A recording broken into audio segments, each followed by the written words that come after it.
Hi friends, ಎಲ್ರಿಗೂ ನಮಸ್ಕಾರ. Welcome to V studio. Yes, ಬೆಕ್ಕಿಗೆ ಆಟ ಇಲ್ಲಿಗೆ ಪ್ರಾಣ ಸಂಕಟ ಅನ್ನೋ ರೀತಿ ಇವಾಗ ಗಿಲ್ಲಿ ಒಂದು ಪರಿಸ್ಥಿತಿ ಆಗಿದೆ ಅಂತಲೇ ಹೇಳ್ಬೋದು. ಯಾಕೆ ಅಂದರೆ ಗಿಲ್ಲಿಗೆ ಇವಾಗ ಪ್ರಾಣ ಸಂಕಟ, ರಘುಗೆ ಆಟ ಅನ್ನೋ ರೀತಿ ಆಗಿದೆ. ನಾವೆಲ್ಲರೂ ಸಹ ಒಂದಷ್ಟು ಇನ್ಸ್ಟಾಗ್ರಾಮಲ್ಲಿ ಕ್ಲಿಪ್ ವಿಡಿಯೋಸ್ಗಳಲ್ಲಿ ನೋಡ್ತಾನೆ ಇರ್ತೀವಿ.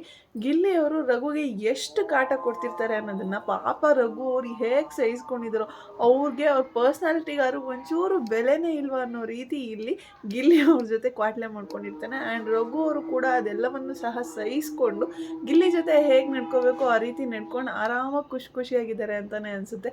ಬಟ್ ಇವಾಗ ಸೆಕೆಂಡ್ ಟೈಮ್ ರಘು ಅವರು ಕ್ಯಾಪ್ಟನ್ ಆಗಿದ್ದಾರೆ. ಆ್ಯಂಡ್ ರಘು ಅವರು ಕ್ಯಾಪ್ಟನ್ ಆಗಿರೋದು ಯಾರಿಗೆಲ್ಲ ಇಷ್ಟ ಆಗಿದೆ ಪ್ಲೀಸ್ ಕಮೆಂಟ್ ಸೆಕ್ಷನಲ್ಲಿ ತಿಳಿಸಿ.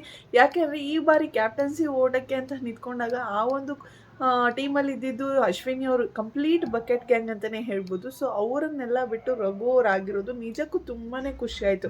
ರಾಶಿಕಾ ಆಗಿರ್ಬೋದು, ರಿಷಾ ಆಗಿರ್ಬೋದು, ಜಾಹ್ನವಿ ಆಗಿರ್ಬೋದು ಅಥವಾ ಅಶ್ವಿನಿ ಅವರಾಗಿರ್ಬೋದು, ಇವರು ಇಷ್ಟು ಜನದಲ್ಲಿ ಯಾರೇ ಕ್ಯಾಪ್ಟನ್ ಆಗಿದ್ರೂ ಸಹ ನೋಡೋದಕ್ಕೆ ತುಂಬಾ ಕೋಪ ಬರ್ತಿತ್ತು. ಆ ರೀತಿ ಕ್ಯಾಪ್ಟನ್ಶಿಪ್ಪನ್ನು ಮಾಡ್ತಿದ್ರೋ ಏನೋ.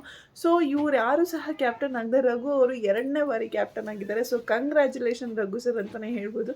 ಆ್ಯಂಡ್ ಇನ್ನು ಇವತ್ತು ಬೆಳಗ್ಗೆ ಬಿಟ್ಟಿರುವಂತಹ ಪ್ರೋಮೋ ಬಗ್ಗೆ ಮಾತಾಡೋದಾದರೆ ರಘು ಅವರು ಗಿಲ್ಲಿಗೆ ಸಿಕ್ಕಾಪಟ್ಟೆ ಕೆಲಸಗಳನ್ನು ಕೊಡ್ತಿದ್ದಾರೆ. ಲೈಕ್ ಸ್ಲ್ಯಾಬ್ ಕ್ಲೀನ್ ಮಾಡು ಅಂತ ಹೇಳಿರ್ಬೋದು, ಟೇಬಲ್ ಕ್ಲೀನ್ ಮಾಡು ಅಂತ ಹೇಳೋದಾಗಿರ್ಬೋದು, ಫ್ಲೋರ್ ಕ್ಲೀನ್ ಮಾಡು ಅಂತ ಹೇಳೋದಾಗಿರ್ಬೋದು. ಈ ರೀತಿ ಸಿಕ್ಕಾಪಟ್ಟೆ ಕೆಲಸಗಳನ್ನು ಮಾಡಿಸ್ತಿದ್ದಾರೆ. ಆ್ಯಂಡ್ ಗಿಲ್ಲಿಗೆ ನಿಜವಾಗ್ಲೂ ಕೆಲಸ ಮಾಡೋದು ಅಂತಂದರೆ ಒಂದು ಚೂರೂ ಕೂಡ ಇಷ್ಟ ಆಗೋದಿಲ್ಲ ಅನ್ನೋದು ನಮ್ಮೆಲ್ರಿಗೂ ಸಹ ಗೊತ್ತಿರುವಂತಹ ವಿಚಾರ. ಗಿಲ್ಲಿ ಒಂಟಿಯಾಗಿರ್ಬೇಕಾದ್ರೆ, ಲೈಕ್ ಒಂಟಿ ಅಂತಲ್ಲ ಜಂಟಿಯಾಗಿರ್ಬೇಕಾದ್ರೆ ಆಲ್ಮೋಸ್ಟ್ ಅವರ ಕೆಲಸನೂ ಸಹ ಎಲ್ಲ ಕಾವ್ಯಶವ ಅವರೇ ಮಾಡಿಕೊಡ್ತಿದ್ದಿದ್ದು. ಆ್ಯಂಡ್ ಇನ್ನು ಗಿಲ್ಲಿ ಏನಾದರೂ ಮಾಡೋಕ್ಕೆ ಹೋದರೆ ನೀನೇನು ಮಾಡಬೇಡ ಬಿಡಪ್ಪ, ಒಂದು ಮಾಡೋಕೆ ಹೋದರೆ ಇನ್ನೊಂದಾಗುತ್ತೆ ಅದು ಅಂತ ಹೇಳಿ ಎಲ್ಲ ಕಾವ್ಯನೇ ಮಾಡ್ತಿದ್ರು. ಆ್ಯಂಡ್ ಇನ್ನು ರೀಸೆಂಟಾಗಿ ರಿಷಾ ಜೊತೆ ಗಿಲ್ಲಿ ಜಗಳ ಮಾಡ್ಕೊಂಡಾಗ ರಿಷಾ ಅವರು ಹೋಗಿ ಗಿಲ್ಲಿ ಬಟ್ಟೆಗಳನ್ನೆಲ್ಲನೂ ಸಹ ಚೆಲ್ಲಾಪಿಲ್ಲಿ ಮಾಡಾಕ್ತಾರೆ. ಆವಾಗಲೂ ಸಹ ಕಾವ್ಯ ಅವರೇ ಹೋಗಿ ಗಿಲ್ಲಿಗೆ ನೀಟಾಗಿ ಬಟ್ಟೆಗಳನ್ನ ಮರ್ಚ್ಕೊಟ್ಬಿಟ್ಟು ಎತ್ಕೊಟ್ಟಿದ್ರು. ಸೊ ಇದೆಲ್ಲವೂ ಸಹ ನಮ್ಗೆ ಗೊತ್ತಿರುವಂತಹ ವಿಚಾರ. ಆ್ಯಂಡ್ ಸಾಕಷ್ಟು ಜನ ಬಿಗ್ ಬಾಸ್ ಮನೆಯಲ್ಲಿರುವಂತಹ ಕಂಟೆಸ್ಟೆಂಟ್ಗಳು ಹೇಳ್ತಿರ್ತಾರೆ, ಲೈಕ್ ಅವ್ನು ನೀಟಾಗಿರೋದಿಲ್ಲ, ಅವನ ಬಟ್ಟೆನ ಅವನೇ ವಾಶ್ ಮಾಡ್ಕೊಳೋದಿಲ್ಲ, ಅದು ಕೂಡ ಕಷ್ಟನೇ, ಅಷ್ಟು ಸೋಂಬೇರಿ ಅವನು ಅಂತ ಹೇಳಿ ಸಾಕಷ್ಟು ಜನ ಹೇಳ್ತಿರ್ತಾರೆ. ಸುದೀಪ್ ಅವ್ರ ಮುಂದೆ ಕೂಡ ಈ ವಿಚಾರ ಎಲ್ಲವೂ ಸಹ ಪ್ರಸ್ತಾಪ ಆಗಿದೆ. ಸೊ ಈ ರೀತಿ ಗಿಲ್ಲಿಗೆ ಕೆಲಸ ಮಾಡೋದು ಅಂತಂದರೆ ತುಂಬಾ ಕಷ್ಟ, ಒಂಚೂರು ಇಷ್ಟ ಆಗೋದಿಲ್ಲ. ಸೊ ರಘು ಅವರು ಇವಾಗ ಕ್ಯಾಪ್ಟನ್ ಆಗಿರೋದ್ರಿಂದ ರಘು ಅವರ ಮಾತನ್ನ ಗಿಲ್ಲಿ ಕೇಳುವಂತಹ ಪರಿಸ್ಥಿತಿಗೆ ಬಂದಿದ್ದಾನೆ.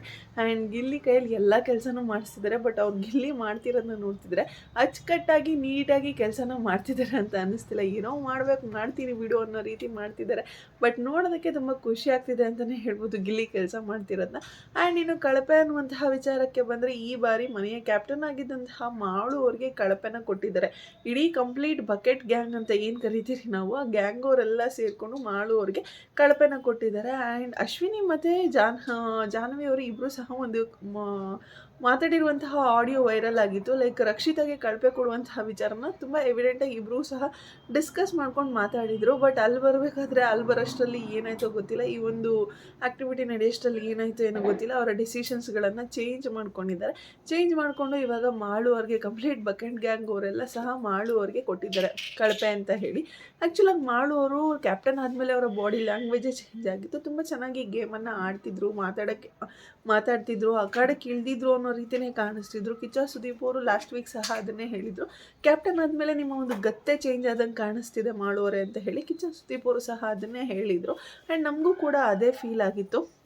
ಬಟ್ ಮಾಳು ಅವರು ಕಂಟೆಸ್ಟೆಂಟ್ನ ನಾಮಿನೇಟ್ ಮಾಡುವಂತಹ ಒಂದು ಆ್ಯಕ್ಟಿವಿಟಿನ ಕೊಟ್ಟಾಗ ಒಂದಷ್ಟು ಕೊಟ್ಟಂತಹ ರೀಸನ್ಸ್ಗಳು ನಮಗೂ ಸ್ವಲ್ಪ ಲೈಕ್ ವ್ಯಾಲಿಡ್ ರೀಸನ್ಸ್ ಅಂತ ಅನಿಸಿಲ್ಲ. ಲೈಕ್ ರಕ್ಷಿತಾಗೆ ತಣ್ಣೀರು ಹಾಕ್ತಾರೆ, ಸರಿ ಆಯಿತು, ಬಿಗ್ ಬಾಸ್ ಮನೆಯಲ್ಲಿ ನೀನು ಎಚ್ಚೆತ್ಕೋಬೇಕು ಅಂತ ಹೇಳಿ ತಣ್ಣೀರನ್ನು ಹಾಕ್ತಾರೆ. ಬಟ್ ಅವರು ಕೊಟ್ಟಿದ್ದಂತಹ ರೀಸನ್ ತುಂಬಾ ಸಿಲ್ಲಿಯಾಗಿತ್ತು. ನೀನು ಮಧ್ಯಾಹ್ನದಲ್ಲೂ ಮಲ್ಕೋತೀಯ, ಅದಕ್ಕೋಸ್ಕರ ನಿನಗೆ ತಣ್ಣೀರು ಹಾಕ್ತಿದ್ದೀನಿ ಅಂತ ಹೇಳಿದ್ರು. ಸೊ ಇಂತಹ ಸಿಲ್ಲಿ ರೀಸನ್ಸ್ಗಳನ್ನ ಕೊಟ್ಟು ಮಾಳು ಅವರು ಕಳಪೆಗೆ ಹೋಗುವಂತಹ ಪರಿಸ್ಥಿತಿಗೆ ಬಂದಿದ್ದಾರೆ ಅಂತಲೇ ಹೇಳ್ಬೋದು. ಆ್ಯಂಡ್ ಅಶ್ವಿನಿ ಅವ್ರಿಗೆ ಕೊಟ್ಟಂತಹ ರೀಸನ್ಸ್ ಆಗಿರ್ಬೋದು, ಧ್ರುವಂತ್ ಅವ್ರಿಗೆ ಕೊಟ್ಟಂತಹ ರೀಸನ್ನು ಸ್ವತಃ ಬಿಗ್ ಬಾಸ್ ಅವ್ರಿಗೇ ಕನ್ವಿನ್ಸ್ ಆಗಿರಲಿಲ್ಲ.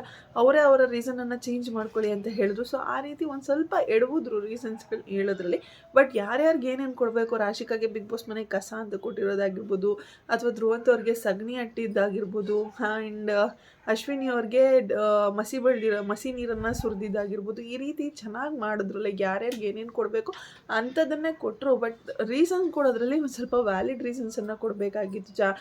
ಜಾನು ಅವ್ರಿಗೆ ಚಿಣಿಮಿಣಿ ಅಂತ ಹೇಳಿದ್ರು, ಅದು ಕೂಡ ಕರೆಕ್ಟ್. ಜಿಣ್ಮಿಣಿ ಆಟನೇ ಜಾನ್ವಿ ಅವರು ಬಿಗ್ ಬಾಸ್ ಮನೆಯಲ್ಲಿ ಆಡ್ತಿದ್ದಾರೆ. ಬಟ್ ಕೊಡ್ತಿರುವಂತಹ ರೀಸನ್ಸು ಅಷ್ಟು ವ್ಯಾಲಿಡ್ ರೀಸನ್ಸ್ ಆಗಿರಲಿಲ್ಲ. ಲೈಕ್ ಚೆನ್ನಾಗಿ ರೆಡಿ ಆಗ್ತಾರೆ ಅಂದ ತಕ್ಷಣ ಅವ್ರಿಗೆ ಚಿಣಿಮಿಣಿ ಅಂತ ಕೊಟ್ಟಿದ್ದಾರೆ. ಸೊ ಇಂತಹ ರೀಸನ್ಸ್ಗಳು ನನಗೂ ಸಹ ಇಷ್ಟ ಆಗಿರಲಿಲ್ಲ. ಅಂತಹ ವ್ಯಾಲಿಡ್ ರೀಸನ್ ಕೊಡದೇ ಇರೋದ್ರಿಂದನೇ ಇವಾಗ ಮಾಳು ಅವರು ಕಳಪೆಗೆ ಹೋಗುವಂತಹ ಪರಿಸ್ಥಿತಿಗೆ ಬಂದಿದ್ದಾರೆ. ಇಡೀ ಕಂಪ್ಲೀಟ್ ಬಕೆಟ್ ಗ್ಯಾಂಗ್ ಮಾಳು ಅವ್ರನ್ನ ಟಾರ್ಗೆಟ್ ಮಾಡಿ ಕಳಪೆಗೆ ಕಳಿಸಿದ್ದಾರೆ.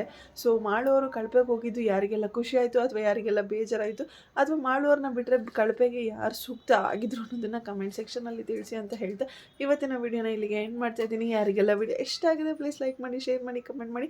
ಹಾಗೆ ಯಾರೆಲ್ಲ ಇನ್ನು ನನ್ನ ಚಾನಲ್ಗೆ ಸಬ್ಸ್ಕ್ರೈಬ್ ಮಾಡ್ತೀರಾ ವಿಡಿಯೋನ ನೋಡಿದ್ರು ಪ್ಲೀಸ್ ಬೇಗ ಬೇಗ ಸಬ್ಸ್ಕ್ರೈಬ್ ಮಾಡ್ಕೊಳ್ಳಿ. Thank you so much. Love you all. Take care. Bye bye.